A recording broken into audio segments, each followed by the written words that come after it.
BFM Business, midi, l'heure H. L'invité avec Edwige Chevrillon. Notre invité, c'est Roland Lescure, président de la Commission des affaires économiques, député des Français. Il est important de le dire en ce moment, établi en Amérique du Nord, parce qu'avec ce qui se passe aux États-Unis, on va en dire un mot. D'abord, un petit mot, allez, pour une fois, on va faire un peu de politique politicienne, mais enfin, derrière, ça débouche sur quand même des vraies interrogations. C'est comment est-ce que vous vivez ces tensions alors, au sein de la majorité, avec votre président de groupe, Gilles Legendre, qui fait son casting pour le futur gouvernement. Il y a les tensions aussi au sein de l'exécutif. Avec Emmanuel Macron et Édouard Philippe, on sait qu'il y a quelques tensions. Non mais vous dites que non, peut-être. En tous les cas, on voit bien quand même qu'il y en a un qui explose en termes de popularité. C'est en l'occurrence le Premier ministre. Et puis le Président de la République, lui, c'est un peu plus compliqué. D'abord, attention au sein de la majorité. J'ai vu que vous avez tenu des propos assez durs sur Gilles Legendre. C'est pas sur Gilles Legendre, il faut éviter de personnaliser les choses. Ah bah si, le président de groupe, il s'appelle Gilles Legendre. Bon. Non mais cette note qui est sortie, je pense qu'elle a fait beaucoup de mal. Donc c'est vrai que moi je me suis interrogé, et je le fais encore, sur la question de savoir si on peut continuer dans cette configuration pendant très longtemps. Maintenant la décision lui appartient, elle n'est pas la mienne. Mais je pense que cette note a effectivement fait beaucoup de mal. Lui il dit, en l'occurrence pour se défendre, il se dit attends, il voit pas où est le problème. Il fait des propositions. Je veux dire à lui de réfléchir en tant que président de groupe. La majorité a le droit de réfléchir. Non mais la majorité a le droit de réfléchir, le président de groupe a le droit d'écrire au président, c'est son droit. Maintenant, cette note, elle sort. Et ça, je pense que ça fait du mal. Puis par ailleurs, il y a ce qu'on y trouve dedans qui est un peu baroque, je dirais. Alors, qu'est-ce qui est baroque, tiens ?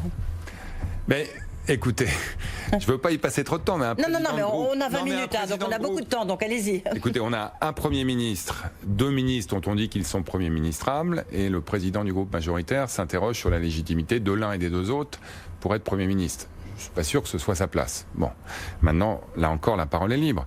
Et puis, par ailleurs, je pense que, un certain nombre de mes collègues ont été un peu surpris de voir que, visiblement, puisque cette note n'est pas publique, c'est juste des extraits qui l'ont été, le seul député éventuellement capable de monter au gouvernement serait le président du groupe lui-même. Ça, c'est aussi un peu surprenant. Voilà, mais j'ai pas envie d'y passer trop de temps. C'est une polémique qui reflète quand même une période un peu difficile. On est dans l'entre-deux. Il y a création de 3 groupes, enfin bon. Non, mais il faut reconnaître que c'est pas la période la plus facile qu'on ait connue. On est aussi dans un entre-deux. On sort du confinement et on n'est pas encore dans l'après. Le président prendra sans doute la parole d'ici cet été pour tracer des voies sur la manière dont on va sortir de l'ornière. Oui, je pense qu'on a les municipales qui vont nous occuper encore une dizaine de jours, mais j'espère qu'après, on aura une feuille de route assez claire, qu'il est en train d'élaborer, il consulte beaucoup, et ensuite, il va falloir resserrer les rangs, parce que la France est dans une situation économique très difficile, le monde est dans une situation économique très difficile, et il va falloir resserrer les rangs pour, ensemble, en sortir. Vous êtes candidat ? Moi, je suis candidat à rien. Je pense qu'à ma connaissance, en même temps, on dit on circule pour prendre justement la place du président de groupe au cas où il deviendrait ministre. Oui, moi, je réponds qu'aux questions qui se posent et pour l'instant, d'après ce que j'ai compris, cette question ne se pose pas. Ah, donc elle ne se pose pas. C'est ce que j'ai compris en lisant la presse ce week-end. Maintenant, elle se posera peut-être demain. Vous êtes député de La République En Marche, vous êtes président de la Commission des affaires économiques à l'Assemblée nationale. J'espère que vous êtes un tout petit peu mieux informé que nous, parce que sinon, il y a un petit problème de fonctionnement. Moi, je ne suis dans la tête de personne, si c'était la mienne, et c'est déjà assez compliqué comme ça. Merci. Est-ce que le Premier ministre fait le job ? Moi, je pense qu'il a fait un excellent job. Mais vous parliez tout à l'heure de l'écart de popularité apparent entre le président et le Premier ministre. Moi, j'ai lu un article passionnant ce week-end dans le New York Times qui montre que... Complètement. Vous voulez que je vous dise la une de No praise for French leaders. Exactement. Moi aussi, je l'ai lu. Donc et je pense qu'on a tendance un peu trop à battre notre coulpe et peut-être pas assez à voir ce qu'on fait bien. Ce que dit le New York Times, peut-être à part l'Allemagne, il faudra sans doute tirer des leçons de la manière dont l'Allemagne a géré cette crise. La France, finalement, fait partie des pays qui s'en tirent le mieux, alors qu'elle a été frappée de manière assez forte et assez tôt. On a eu, je dirais, des mesures économiques qui sont exceptionnelles, qui sont en fait assez uniques. On a réussi à préserver l'emploi en France de manière assez forte, comparé par exemple... on n'en sait rien, si j'ose dire, Roland. Non, vous avez raison. Pour l'instant, on a gagné du temps. J'espère que vous avez raison, mais pour l'instant, d'accord, mais on est là, on est en coma artificiel. Non, mais il y a 35 millions de chômeurs en plus aux États-Unis. 1,5 million de moins la semaine dernière que les semaines précédentes. On a 35 millions de chômeurs en plus aux États-Unis. On a réussi à préserver le lien entre les salariés et leur entreprise. Évidemment, le reste, j'allais dire le pire à venir, en tout cas, on n'est pas sorti de l'auberge et c'est pour ça qu'il faut qu'on se focalise là-dessus. Il y a un certain nombre de plans de soutien sectoriels qui sont annoncés, égrenés un peu. Oui, on va y venir, évidemment. Et non, mais ils sont essentiels parce qu'on a des secteurs qui sont totalement laminés. Oui. Il y a la relance qu'il faut organiser. Donc pour vous, il n'y a pas l'objet de changer de gouvernement et de Premier ministre. Non, c'est pas ce que je dis. C'est un peu ce que j'ai compris. Alors, non, ce que je dis, c'est qu'il faut reconnaître que la France a été extrêmement active, que l'État français a été extrêmement présent, que le confinement a été extrêmement brutal et que le déconfinement est en train de servir d'exemple partout dans le monde et que avant de tirer les leçons... Il est lent. Ben, tout le monde le dit, du reste. Ça, c'est assez cocasse parce qu'il y a 3 semaines, les gens disaient on y va trop vite, on va tous y passer, c'est hors de question, faut pas ouvrir les écoles, etc. Moi, je me souviens des donneurs de leçons qui nous donnaient des leçons, notamment sur l'ouverture des écoles. Et aujourd'hui, les mêmes qui nous disent on va pas assez vite. Moi, je pense qu'on est sur une ligne de crête, mais qu'on avance. L'INSEE a sorti des chiffres. On est maintenant à peu près à 80%. Ce qui est à la fois énorme, énorme, 20% de recul de l'activité en France, mais en même temps, énorme. Oui, mais en même temps, vous regardez les chiffres, pardonnez-moi, vous les connaissez mieux que moi, mais vous regardez les chiffres qui ont été donnés en termes de récession, de niveau de PIB. La France, oui, d'accord, non, mais oui, mais la France souffre le plus. La France est celle qui est le plus touchée lorsqu'on regarde les prévisions de croissance de la Commission européenne. La France est le pays qui connaît la plus importante récession. Quand on est sur des chiffres de l'ordre de moins 10% du PIB, franchement... non, c'est pas ça en Allemagne. Hein. Oui. Non, mais on verra. L'histoire n'est pas terminée. Ce qui est vrai, c'est que la France s'est arrêtée net en mars et en avril. Ce qui est vrai aussi, c'est qu'elle reprend très fort depuis le 11 mai, depuis le début du confinement. Et qu'elle s'est arrêtée longtemps. Oui, mais en fait, en termes de calendrier de confinement et de déconfinement, on est à peu près en ligne. On est sortis les autres. Non, l'Angleterre, on est aujourd'hui en quatorzaine. L'Angleterre, c'est un cas particulier. Oui, mais je parle de l'Allemagne, de l'Italie, l'Espagne, vous voyez, je parle de... Je pense que l'Italie va souffrir énormément, l'Espagne aussi. C'est vrai que l'Allemagne... On se compare avec l'Allemagne, ça peut... Non, mais l'Allemagne est une exception. Et il va falloir suivre de près. Maintenant, l'histoire n'est pas terminée là-bas non plus. Vous l'avez dit tout à l'heure, votre confrère l'a dit. Une chute historique de la production industrielle au mois d'avril, c'est jamais arrivé en Allemagne. Donc on va voir les chiffres au fur et à mesure qui sortent. Ce qui est clair à mon avis aujourd'hui, c'est qu'il faut de plus en plus regarder vers l'avant, accompagner l'économie française qui a besoin de ressortir de l'ornière. Tout ce qui est annoncé aujourd'hui, par exemple le fait que le chômage partiel va rester en place, mais de moins en moins, de manière à ce qu'on puisse savoir. Moi j'ai parlé avec le PDG de Safran il y a une dizaine de jours, qui me disait, moi j'ai besoin de pouvoir redémarrer, mais on ne redémarrera sans doute pas à temps plein. Donc on puisse avoir par exemple les donc là salariés... on va tomber sur d'accord. Là vous êtes d'accord, c'est effectivement ce qui était le sommet social, 3e sommet social, mais qui avait lieu le jeudi 4 juin. Donc, et c'est là où le président a annoncé ce plan qui permet de faire le lien entre le chômage partiel et puis le retour à l'activité à travers la formation, l'alternance, l'apprentissage. Ça, vous applaudissez les deux mains. Moi je suis convaincu, parce qu'on sait qu'on va avoir plus de chômeurs dans les mois qui viennent qu'on en avait, parce qu'il ne faut pas oublier quand même que le chômage avait beaucoup baissé depuis 3 ans, et que la variable clé pour accompagner, c'est la formation.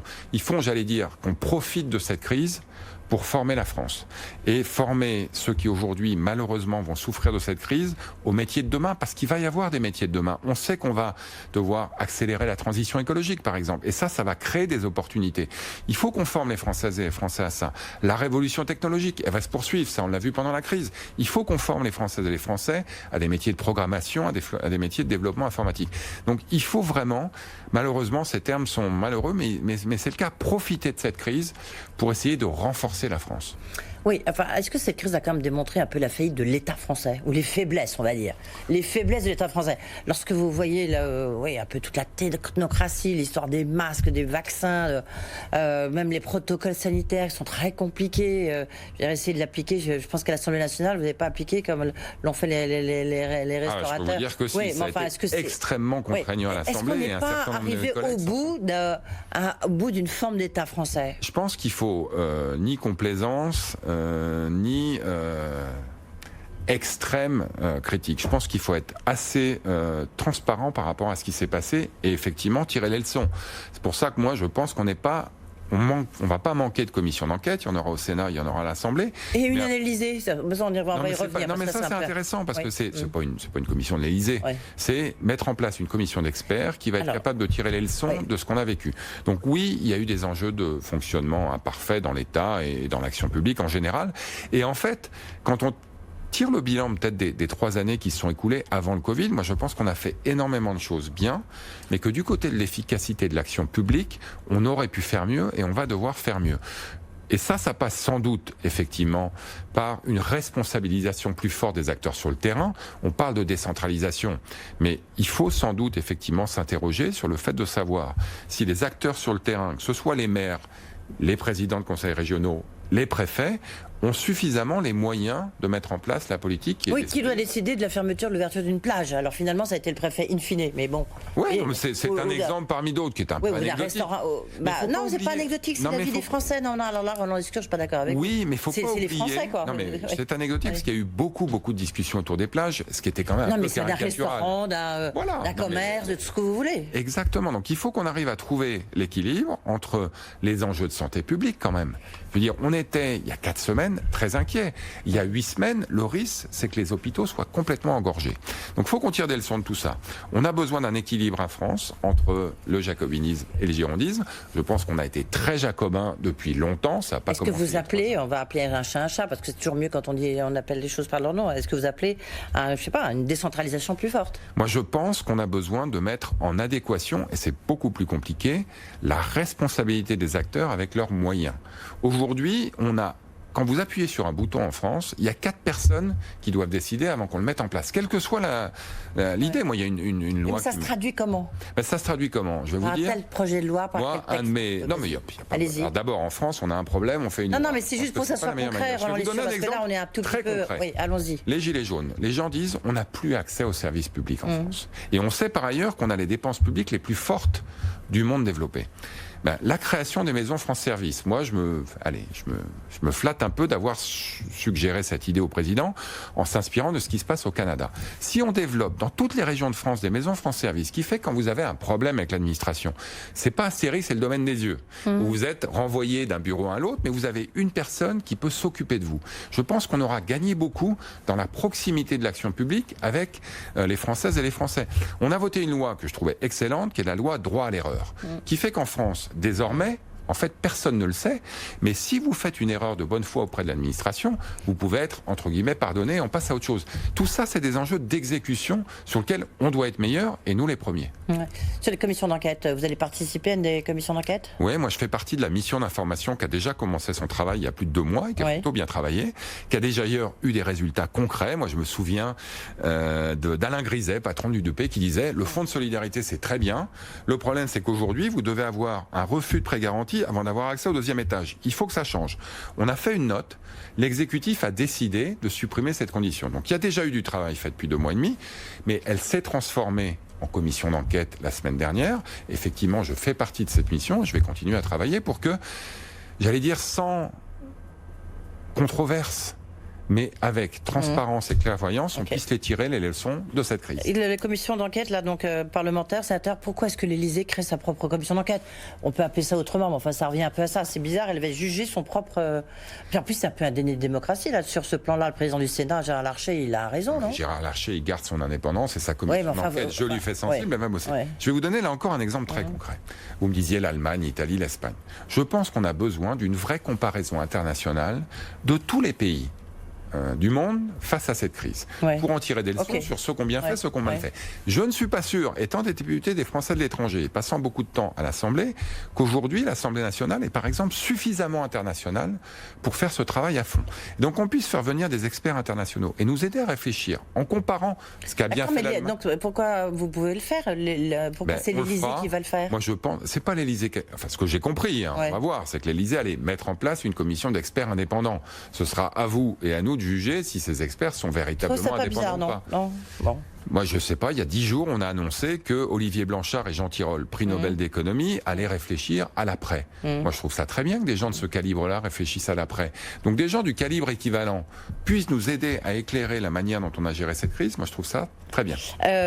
Est-ce que il y a un plan de relance? Après, j'ai 2-3 questions quand même importantes. Il y a le plan de relance en Allemagne qui a été présenté là, avec une baisse de la TVA. Vous êtes favorable à une baisse de la TVA ou pas? Moi, je suis pas un grand fan de la baisse de la TVA pour 2 raisons. D'abord parce que ça coûte très cher. Et ensuite, ça rapporte pas grand-chose. Et surtout, je pense que ça vise ceux qui en ont le moins besoin. Très simplement. La TVA, est payé en gros en fonction du chiffre d'affaires. Si vous baissez la TVA et que ça ne se traduit pas par une baisse des prix, c'est souvent le cas d'ailleurs, ça se traduit par une hausse des marges par les entreprises. Absolument, un effet d'aubaine. Aujourd'hui, il y a des commerces qui n'ont plus de chiffre d'affaires ou un chiffre d'affaires très bas. Et donc ceux qui en ont le plus besoin ne bénéficieront pas de cette baisse. Et finalement, ceux qui bénéficieront le plus sont ceux qui ont un chiffre d'affaires important. Je pense qu'on a plutôt l'occasion, et c'est ce qu'on fait avec l'automobile, avec l'aéronautique, avec le tourisme, d'avoir des politiques ciblées qui visent des secteurs particulièrement touchés. Je pense qu'on a besoin d'aider ceux qui en ont le plus besoin aujourd'hui plutôt que d'arroser de manière un peu trop large. C'est ce qu'on a fait de manière large en avril et en mai, et c'était important parce que tout le monde était à l'arrêt. Maintenant, je pense qu'il faut être un peu plus chirurgical, un peu plus précis pour aider les secteurs. Alors justement, le secteur de l'aéronautique présenté demain, il y aura quoi dedans ? Il y aura 3 choses à mon avis. Quand même un soutien de la demande. Parce qu'aujourd'hui, il y a des commandes qui sont à l'arrêt. Et donc, notamment en garantissant les crédits export, on peut aider les entreprises aéronautiques à continuer à exporter des avions. Parce que pour les vendre, il faut qu'on les achète. Le deuxième point important, c'est l'incitation à l'innovation et à la transition écologique. On a vraiment besoin de profiter de cette crise, là encore si je puis dire, pour réorienter les voitures, on l'a fait la semaine dernière, et les avions, on le fera cette semaine, vers l'avion propre. Et le troisième point, votre confrère le disait tout à l'heure, on a besoin d'un fonds dans lequel les 4 grands acteurs vont mettre des sous, dans lequel l'État va aussi mettre du financement, de manière à aider toute la filière. C'est une filière qui est plutôt bien organisée, et dans laquelle il y a énormément de sous-traitants, et c'est cela qu'il faut aider. Mais qui on voit bien de Richebourg, on voit déjà beaucoup, on a vu Novarès dans l'automobile, donc exactement. Ça tente beaucoup. Il faut vraiment s'assurer que le financement de cette économie de demain, plus propre, plus économe, qu'on va aider... Et le plus propre, ça va se traduire comment ? Il y a des réflexions, il y a des recherches aujourd'hui très poussées sur l'avion. Mais pour le plan présenté demain, ça va se traduire sur... Moi, je pense qu'on aura des aides ciblées sur l'avion hybride, sur l'avion électrique, sur l'avion de demain, qui doit être celui qu'on va construire et celui surtout qui va voler. Quand je posais la question à Jean-Baptiste Djebari, secrétaire d'État en charge du transport, il disait qu'il y aurait une prime à la casse pour certains avions. Oui, ce qui est vrai, c'est que la durée de vie d'un avion est énorme, 30, 40, 50 ans parfois. Et donc il faut pouvoir remplacer un stock d'avions qui volent encore. Comme il va y avoir moins d'avions qui vont voler, essayons de faire en sorte que ces avions soient le plus propres possible. Donc il faudra sans doute réfléchir à une manière d'accompagner la transition de la flotte. Donc il y aura une prime à la casse. Le risque, en revanche, si vous faites une prime à la casse non conditionnée, c'est que ces avions, je dirais, qui vont à la casse, ne vont pas à la casse, mais vont juste voler ailleurs dans le monde. Donc il faut s'assurer qu'on n'est pas dans une logique où finalement on recycle des vieux avions qui vont polluer autant, mais ailleurs dans le monde. Roland Lescure, vous êtes député des Français en Amérique du Nord, donc les États-Unis, le Canada, que vous connaissez bien. Quand vous regardez ce qui se passe là-bas, après la mort de George Floyd, et ce Black Lives Matter, qui est le hashtag en ce moment qu'on retrouve partout. On a vu Trump s'engager d'une manière qui lui fera peut-être perdre sa présidentielle, du reste. Cette manifestation un peu partout par le monde, ça reflète quoi de la société américaine, voire de notre société, parce qu'on voit qu'il y a aussi des manifestations sur les violences policières. Enfin, pas la même chose. Il faut éviter le copier-coller. On peut parler de la France si vous voulez, mais les situations sont quand même assez différentes. C'est à la fois le pire et quand même un peu le meilleur de l'Amérique. C'est le pire parce que la ségrégation, elle y existe. Et la police y est assez mal organisée, très décentralisée. Donc on a des vrais sujets de violence policière et de racisme dans certaines villes. Et le meilleur parce qu'on voit que face à un mouvement qui, dans l'extrême majorité, est pacifique, on a des mesures qui sont prises. Minneapolis hier, le cœur de la crise, qui démantèle sa police et qui va repenser avec la population la manière de repenser ses forces de police, franchement, chapeau. On a des vrais leaders qui sont, je dirais, exprimés de manière peut-être un peu plus unitaire que le premier d'entre eux. Moi, je pense notamment à Barack Obama, qui a eu une prise de parole très forte sur le fait que la meilleure manière de changer ses comportements, c'était de voter. Pas seulement la présidentielle d'ailleurs, mais aux élections de gouverneurs et de maires. Même son élection n'a rien changé. Oui, mais vous savez qu'aux États-Unis, on élit son shérif et son juge. Et donc si même le shérif et le juge deviennent des objets politiques, il faut que ce sujet devienne au cœur de la campagne et qu'on élise effectivement des shérifs et des juges qui sont plus à même de changer le fonctionnement de l'intérieur. Le fédéral a très peu à voir avec ce qui se passe dans la police aux États-Unis. On l'a vu d'ailleurs avec Donald Trump qui se retrouve finalement bien démuni et qui donne des injonctions contradictoires à tous les gouverneurs des États-Unis. Donc la meilleure manière de changer, c'est sur le terrain d'élire des shérifs et des juges qui seront à la fois plus divers et qui porteront une transformation en profondeur de la police américaine qui, dans l'ensemble, est quand même très problématique à ce sujet. Oui, oui. Et puis surtout, c'est que ça ne change pas, ça ne change pas beaucoup. C'est l'avantage ou l'inconvénient d'avoir un peu d'expérience, c'est que voilà, ça fait 20 ans que ça existe. Ça fait plus que ça, triste, parce que c'est 63 les premières émeutes. Là, il y a eu quand même de l'évolution, notamment sur la diversité des policiers. Il y a plus de policiers noirs aujourd'hui et d'origine hispanique aux États-Unis qu'il n'y en a jamais eu. Cela dit, il y a un vrai sujet culturel, il y a un sujet de formation. Il y a aussi un sujet intéressant d'ailleurs, c'est est-ce qu'on mesure bien ce qui se passe?